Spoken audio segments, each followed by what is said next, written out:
అలా పిలిస్తే నచ్చదని చెప్పారు ఎన్టీఆర్. ఎన్టీఆర్, రాజీవ్ కనకాల మంచి ఫ్రెండ్స్. తాజాగా వీరిద్దరూ జనతా గ్యారేజ్ లో నటించి అభిమానులను ఆకట్టుకున్నారు.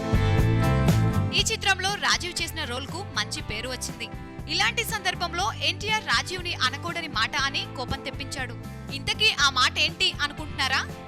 ఓ నటుడిగా జూనియర్ ఎన్టీఆర్ ఎంతో పరిణితి సాధించాడని, సన్నివేశానికి తగిన భావాన్ని మాత్రమే ప్రదర్శిస్తున్నాడని, దాంతో అన్ని సన్నివేశాలు అద్భుతంగా పండుతున్నాయని, నటుడిగా అంతకంటే సాధించడానికి ఏమీ ఉండదని జూనియర్ ఎన్టీఆర్ పై ప్రశంసల వర్షం కురిపించాడు రాజీవ్.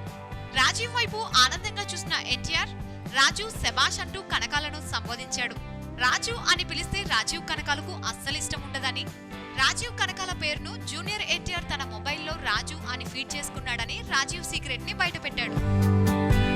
సబ్స్క్రైబ్ చేయడం మర్చిపోకండి. వీలైతే లైక్, కుదిరితే కామెంట్ పెట్టండి. ఇలాంటి ఇంట్రెస్టింగ్ బ్రేకింగ్ బిగ్ న్యూస్ మాకు తెలిసిన వెంటనే మీకు తెలియజేస్తాం. మాతో టచ్ లో ఉండండి.